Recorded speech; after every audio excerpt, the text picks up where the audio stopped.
Hey everybody, welcome back. It's been a while. We've been really busy, but I wanted to get back here in the garden to talk to you about some plants that I think have done really well this year, and ones that even through a severe cutback were able to come back and look absolutely beautiful as you see before you.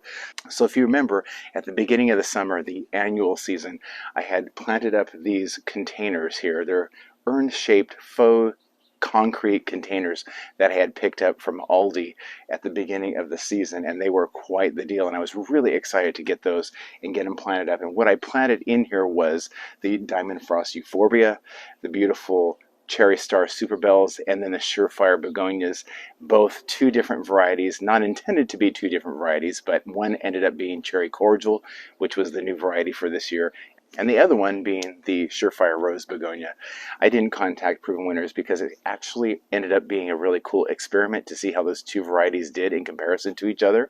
And one thing that I did notice with those begonias was one was a lot more sprawly but yet beautiful, and that was this cherry cordial begonia, and another one that was more compact and thick when it grew, and that was the Surefire Rose Begonia. I would probably choose either one of those. They're beautiful in their own way, different colored foliage, and obviously a little bit deeper bloom on the cherry cordial, which I really enjoyed for sure. But anyways, they had done beautifully. They had grown fantastically. We had this beautiful Diamond Frost Euphorbia with the cherry cordial and the Surefire Rose Begonia on top, and we had kind of a layered effect.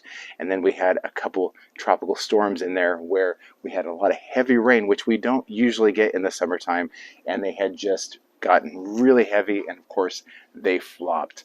So my thing that I wanted to do, because I wanted to see how hardy they were, I went ahead and cut them way back all the way down to the bottom. They only had just a few leaves on them, and I did the same thing with the super bells in the front here, and I cut them, and I left a little bit more of those because you're not supposed to cut those as severely, but still it was a severe cut. And look at how they've grown back. I mean, it's probably been about 2 months. The Surefire Begonias are growing inside of here. They didn't grow back as fast as the Diamond Frost Euphorbia, but what a surprise, and how hardy these plants are. I feel like they came back even stronger than the first growth that they had put on before I cut them back. I mean, look at this. They just mounded beautifully with those cherry star right in the front, and this is just completely thick with blooms on here. They had not been this full of blooms prior to my cutting them back, so that just goes to show that when you do cut them back, you can stimulate growth, obviously, and even stronger growth, healthier growth than perhaps you had before you cut them back. I'm going to, in a couple of weeks here, go through my garden, trim things back a little bit. A lot of the annuals that I plant every year will last 2 years, but there are some that clearly need to be pulled out. But after seeing this, it just makes me want to go and trim it and give them a fresh start so that they put on some more growth and hopefully bloom through the fall and maybe even into the winter. Now, the care that I've done with this is relatively simple.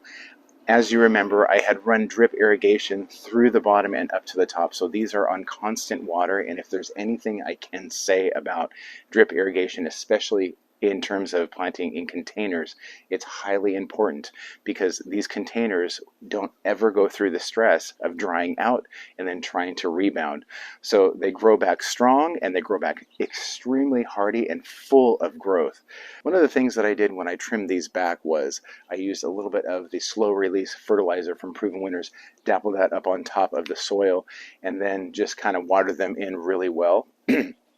And what happened after that is every time that the drip irrigation watered, it did leach that into the soil a little bit, and hopefully, and obviously they love that because they have the nutrients that they needed to continue and really put on new growth. I had no idea that you could trim back Diamond Frost Euphorbia. That was a big shock to me.